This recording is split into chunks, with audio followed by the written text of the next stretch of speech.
वहाँ भी मैंने वहाँ पे पैन कार्ड, आधार कार्ड सब डॉक्यूमेंट दिए, बट वहाँ भी मुझे समझ नहीं आया। उसमें मैंने उन देखा कि गाड़ी दिखा रहे हैं, बंगला दिखा रहे हैं, यहाँ घूमना है, ऐसा सब कुछ यानी कि मोटिवेशन था भरा भरा पूरा।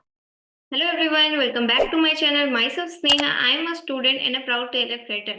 तो आज की वीडियो बहुत ही इंटरेस्टिंग होने वाली है। जितनी भी हाउसवाइफ इस वीडियो को देख रही है तो ये वीडियो बिल्कुल आप ही के लिए है। तो आज मैंने अपने चैनल पर ममता जी को इनवाइट किया है जो कि राजस्थान से है। तो बहुत सारी हाउसवाइफ है, दिमाग लगाते रहती है, जैसे कि आपने एक बार मुझे बताया भी था कि आप सिलाई का काम भी करते हो। तो बहुत सारी हाउसवाइफ है जो घर रह करके सिलाई का काम भी करती हैं। तो जैसा कि आप यूट्यूब पे सर्च वगैरह कर रहे थे और मतलब आपके माइंड में थी कि हाँ मुझे कुछ करना है, कुछ मतलब कुछ भी ऑनलाइन वर्क हो, कोई बिजनेस अगर करने का मौका मिले तो वो भी करने के लिए आप रेडी थे। ये कुछ करना था जैसे कि मुझे के उसमें भी फिर मैंने जैसे आते रहे ना, यूट्यूब पे सर्च करते हैं तो कुछ ना कुछ आता रहता है। तो मेरे को फिर कोई अलग ही बिजनेस था वो, वहाँ पे पैन कार्ड, आधार कार्ड सब डॉक्यूमेंट दिए, बट वहाँ भी मुझे समझ नहीं आया। तो फिर भी मैं सर्च करती रही। सर्च करने के बाद मुझे एक दिन मेरे पास एक पर्सन आया, लड़का। मैं जैसे कि मैंने आपको बताया कि मैं सिलाई करती हूँ।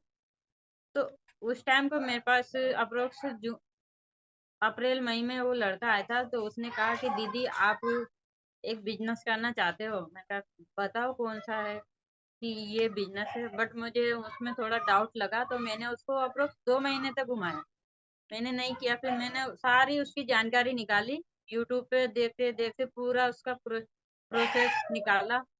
फिर मैंने कहा चलो देखते हैं। तो मैंने उसको कॉल किया, मैंने कहा मैं ज्वाइन करना चाहती हूँ। फिर उसने मुझे लिंक से एक वीडियोस दी कि दीदी आप इस वीडियोस को देखो और समझ में आए तो आगे के वीडियोस मैं आपके साथ शेयर करूंगा। तो फिर मैं उसने मुझे 2-3 दिन मैंने वीडियोस देखे। फिर उसने फर्स्ट डे की मास्टर क्लास ज्वाइन करवाई। तो उसमें अब मैं उसका नाम तो नहीं लेना चाहती, बट उसमें मैंने उन देखा कि गाड़ी दिखा रहे हैं, बंगला दिखा रहे हैं, यहाँ घूमना है, ऐसा सब कुछ यानी कि मोटिवेशन था भरा भरा पूरा। तो मैंने वो देखा, फर्स्ट डे देखा, सेकंड डे देखा, थर्ड डे भी देखा, क्योंकि मुझे काम करना था, मुझे घर में रह के काम करना था, तो इसलिए मैंने सब कुछ देखा। फिर उसने थर्ड डे के प्रोसेस के बाद उसने मुझसे 200 रुपीज मांगे। तो मैंने कहा 200 रुपीज किस लिए मांग, कि है ना ये ज्वाइनिंग प्रोसेस है उसके लिए मांग रहे, मास्टर क्लास के लिए। तो क्योंकि मुझे करना था, तो मैंने उनको 200 रुपीज पे कर दिए। 200 रुपीज पे करने के बाद उसने फिर मुझे कुछ और क्लासेस देना चालू किया, सुबह 12 बजे, 4 बजे, 9 बजे, यानी कि दिन भर उसी में लगी रहती थी। सिलाई का काम तो छोड़ दिया मैंने, गर्मी का सीजन था मेरा, बट वो मैंने छोड़ दिया। मुझे लगा इसमें अच्छी इनकम हो रही है, इन लोगों को हो रही तो मुझे भी होगी। मुझे क्या पता था कि बाद में ये सब निकलेगा। तो फिर मैंने सिलाई का काम तो छोड़ दिया और मैं इसमें लगी थी दिन भर लिखना। एक कॉपी इतनी मोटी तो मेरी कॉपी भर के इतना लिखवाया उन्होंने 5 दिन के अंदर। इतना माइंड वही, बस कुछ नहीं, दिन भर थोड़ा काम करो फिर उसमें लग जाओ। फिर मैं वो लड़के का फोन आ जाए, वो बोले दीदी ये लिखो ये लिखो, दिन भर परेशान। तो फिर मैंने उसको, जैसे उसने 5 दिन की मास्टर क्लास फिर दी मुझे। आपके पास फॉरएवर आपके सामने आया बट एक गलत तरीके से वहां पर रिप्रेजेंट हो रहा था कि मोटिवेशन और चेक्स वगैरह, तो वहां पे भी आपका ट्रस्ट नहीं बना। वहां पे बिल्कुल भी ट्रस्ट नहीं बना, बट फिर भी मुझे करना था। तो मैंने, फिर उस लड़के ने मुझे बोला कि दीदी आपको 1500 रुपये पे करना पड़ेगा। मैंने उससे कहा किस बात के 1500 रुपये, कि नहीं आप अभी पे कर दो, फिर आप जब आगे का प्रोसेस होगा तो उसमें यानी कि उसमें ऐड हो जाएगा। अब मुझे नहीं पता था ये अपनी जेब में रख रहे हैं। फिर मुझे डाउट्स पूरे होने लग गए, तो मैंने फिर से यूट्यूब सर्च करना स्टार्ट किया। यूट्यूब सर्च किया तो सब लगभग 8 दिन तक मैंने यूट्यूब देखा, तब जाके मुझे आपका नंबर मिला। फिर मैंने आपको कॉल किया। फिर मैंने वहां से उस लड़के को वहीं छोड़ दिया, क्योंकि मुझे वहां उसमें फ्रॉड लगा था। और फिर उस बीच में उस लड़के ने मुझे एक लड़की को, और जो यूपी से थी, नाम तो मुझे पता नहीं है उसका, बट उससे बात करवाए, उससे भी बेचारे से 1500 रुपये लिए। तो वो मेरे माइंड में वो घर कर गया कि ऐसे बिना कारण 1500 रुपये लेंगे। तो मुझे ये सब नहीं करना था, क्योंकि मुझे ना ही तो झूठ बोलना था, ना ही किसी से पैसे लेने थे। तो क्योंकि मुझे पता है कि 1500 रुपये एक आम के हाउस वाइफ के लिए या कोई लड़की है कुछ भी हो, 1500 रुपये बहुत मायने रखता है अगर किसी के पास इनकम सोर्स नहीं है। फिर मैंने वो उसको वहीं छोड़ना सही समझा, क्योंकि मेरा माइंड उस टाइम को मेरे अंदर एक गिल्टी फील हुई कि उस लड़की से बेचारी से 1500 रुपये मेरी वजह से उसके पैसे चले गए। तो मैंने उसको कहा कि मैं ना ये नहीं करने वाली। अगर जब तुम लोगों को अगर काम करवाना है मेरे साथ, मेरे को ज्वाइन करवाना है, तो मैं उस किसी भी पर्सन को अगर मैं ज्वाइन करूंगी तो मैं उनसे पैसे नहीं लूंगी। बट उसने कहा कि नहीं दीदी, आपको तो ये करना ही पड़ेगा कि आप 1500 रुपये, तो ये तो क्या है, टीम का प्रोसेस है, वो तो आपको टीम के साथ चलना पड़ेगा। तो इसी कारण से मैंने उस टीम को छोड़ा और मैं आज आपके साथ वर्क कर रही हूँ अच्छे से, बहुत अच्छे से। मुझे बहुत अच्छा लगता है कि मैं टीएलएफ टीम का पार्ट हूँ। जैसे कि रात की मीटिंग में हुआ, मुझे इतना गर्व हुआ कि जो मैं इतने दिनों से सर्च कर रही थी, कहते हैं ना कि ढूंढने से तो भगवान भी मिल जाते हैं, वो हुआ है मेरे साथ। तो मैंने इतना सारा 3 साल 2 साल से सर्च कर रही थी यूट्यूब पे, फाइनली मुझे फॉरएवर मिला और फॉरएवर में भी टीएलएफ टीम मिली। तो ये मेरे लिए भगवान का तोहफा है कि आपकी लाइफ अब सेटल हो जाएगी। तो यहाँ तक मेरा ये जर्नी रही। बिल्कुल, आपने बहुत ही अच्छे से बताया। और मतलब अभी आपने जो वर्ड्स बोले ना कि मिल अगर हम ढूंढे तो भगवान भी मिल जाते हैं, तो बिल्कुल बहुत से लोग ऐसा बोलते हैं कि हाँ, मतलब हम जो ढूंढ रहे थे हमें वो मिल गया यहाँ टीएलएफ टीम में, यहाँ फॉरएवर में आके।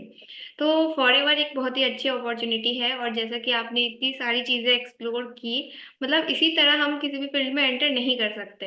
हमें पहले चीजें देखनी पड़ती है, क्योंकि हम वहाँ पैसे लगा रहे हैं। और मुझे पता है कि आपका जो उस दिन कॉल आया था, बस रैंडम आपने कॉल किया था, कोई मुझे व्हाट्सएप पे मैसेज नहीं किया था। मैंने सोचा कि पता नहीं किसका कॉल है, और आपकी वॉइस तो मुझे लग रही थी कि आप मतलब कोई मेल मेरे से बात कर रहे हैं। तो फिर मुझे बाद में पता चला, जब हमने वीडियो कॉल पे बात की, तो मुझे पता चला कि अच्छा आप फीमेल हो। तो मतलब ऐसा मुझे लग रहा था। तो मतलब वो अभी भी मुझे याद है कि हाँ, हमारी बात हुई थी। फिर आपने फॉरएवर बिजनेस में मतलब देखिए, हाउसवाइफ भी है, तो आप थोड़ा सा ये शेयर कीजिए कि मतलब इतनी सारी प्रॉब्लम्स आने के बाद आपको यहाँ पर कैसे ट्रस्ट हुआ, क्योंकि आपने जो फॉरएवर बिजनेस स्टार्ट किया वो डायरेक्ट 2cc से स्टार्ट किया यहाँ पर, जो कि 30,000 का था उस वक्त। तो आपको ट्रस्ट कैसे हुआ कि हाँ, मुझे यहाँ 30,000 लगाने चाहिए? तो वो भी थोड़ा सा आप शेयर कीजिए। देखो मैम, ट्रस्ट की तो बात ये थी ना कि मुझे वहां पे समझ आ गया था कि फॉरएवर एक बहुत ही अच्छी कंपनी है, और फॉरएवर में ये लोग जो कर रहे हैं वो गलत है। बट जो फॉरएवर का प्रोसेस है, वर्क प्रोसेस है, उसमें मार्केटिंग प्लान है, उसमें जो काम वो बहुत अच्छा है, और मुझे नीड थी काम की, तो मुझे बहुत अच्छे से समझ आ गया था। बस ज्वाइन करना था सही सही तरीके से, सही टीम के साथ। तो मैंने, और फिर मेरे पास जो पैसों का इशू रहता है, तो उस टाइम को क्या हुआ, जिस टाइम मैंने कॉल किया उस टाइम को मेरे पास पैसे भी थे। तो उस वजह से फिर, क्योंकि मुझे पता था कि अगर मैंने अभी 2cc से ज्वाइन नहीं किया तो आगे मुझे प्रॉब्लम आ सकती है। तो मैंने उस टाइम, मेरे क्योंकि मेरा उस टाइम सिलाई का सीजन था, तो मैंने अप्रोक्स 25,000 तो मेरा सिलाई का मैंने इकट्ठे कर रखे थे, और थोड़े बहुत हस्बैंड से लेके मैंने फिर 2cc डायरेक्ट कर लिया। क्योंकि अगर नहीं करती तो आज मुझे प्रॉब्लम आती, मेरा 2cc नहीं हो पाता। इसी वजह से मैंने, माइंड में मेरा ये था कि मैं अगर बिजनेस स्टार्ट करूंगी तो फिर सीखने पे फोकस करूंगी। पैसों की प्रॉब्लम अभी सॉल्व हो जाएगी ना, तो बाद में पैसों की प्रॉब्लम नहीं होगी। फिर अभी जैसे मैंने जब 2cc कर लिया, तो अभी मैं बिल्कुल सीखने पे फोकस कर रही हूँ। कोई भी मीटिंग हुई मैं बिल्कुल माइंड अप नहीं करती, मैं बिल्कुल पूरा मीटिंग देखती हूँ, जो लिखना होता है पूरा लिखती हूँ, समझती हूँ। अगर कोई क्वेश्चन होते हैं तो मैं आपसे पूछती हूँ, सारे जो भी अपने टीम मेंबर है उनसे पूछती हूँ। तो मुझे इस टीम में आके इतना अच्छा लगता है, और इसी वजह से मेरे को समझ आ गया था कि फॉरएवर बहुत अच्छी कंपनी है, तो डायरेक्ट हम 2cc से ही करना चाहिए मुझे, इसलिए मैंने 2cc से ज्वाइन किया था फॉरएवर। और बिल्कुल। मैंने वो डिसीजन मेरा बिल्कुल सही था कि मैंने 2cc से किया। तो उसका मेरे माइंड पे प्रेशर नहीं है अभी बिल्कुल। तो बिल्कुल। जो भी करना चाहते हैं, वैसे जो भी 2cc अगर फॉरएवर करना चाहते हैं, कोई भी पर्सन हो, तो डायरेक्ट 2cc से कीजिए। क्योंकि 2cc से करने पर अपने जो वो, यानी कि पैसे लगाएं कहाँ से लाएं, अगर नहीं है तो वो प्रेशर रहता है, फिर सीखने पे प्रेशर। तो उसी वजह से अगर नहीं है तो कहीं से अरेंज करके 2cc से कीजिए।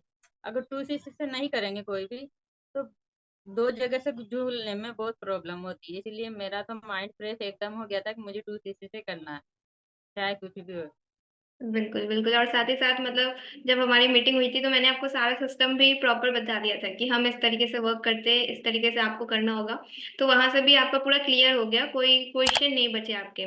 तो आपने डायरेक्ट 2cc से स्टार्ट किया। तो थैंक यू सो मच ममता जी, आपने अपना पूरा एक्सपीरियंस जो आपकी जर्नी रही अभी तक की, तो आपने पूरा हमारे साथ शेयर किया, हमारी ऑडियंस के साथ। तो जितने भी लोग इस वीडियो को देख रहे हैं, चाहे वो हाउसवाइफ है या चाहे वो मेल है, चाहे फीमेल है, चाहे स्टूडेंट है, कोई भी है, तो उनको बहुत ज्यादा आइडिया लगा होगा कि कैसे ममता जी ने अपनी जर्नी, इनकी जर्नी क्या रही, इन्होंने फॉरएवर कैसे स्टार्ट किया। तो अगर कोई भी पर्सन ममता जी से कांटेक्ट करना चाहते हैं, आप में से कोई भी अगर ममता जी से बात करना चाहते हैं, तो ममता जी का नंबर स्क्रीन पर आ रहा है, आप उनसे कांटेक्ट कर सकते हैं। और इनके साथ हम आगे और भी वीडियोस बनाने वाले हैं, तो उन वीडियोस को भी जरूर देखिएगा और चैनल सब्सक्राइब कर लीजिए, क्योंकि ऐसी इंफॉर्मेटिव वीडियोस हम और भी हाउसवाइफ्स के लिए लाने वाले हैं इस चैनल पे। तो चैनल को सब्सक्राइब कर लीजिए और वीडियो को लाइक कर दीजिए, और कमेंट सेक्शन में जरूर बताइए कि आपको हमारी वीडियो कैसी लगी और आप इस टाइप की और वीडियोस चाहते हैं कि नहीं। तो मिलते हैं अगली वीडियो में। बाय।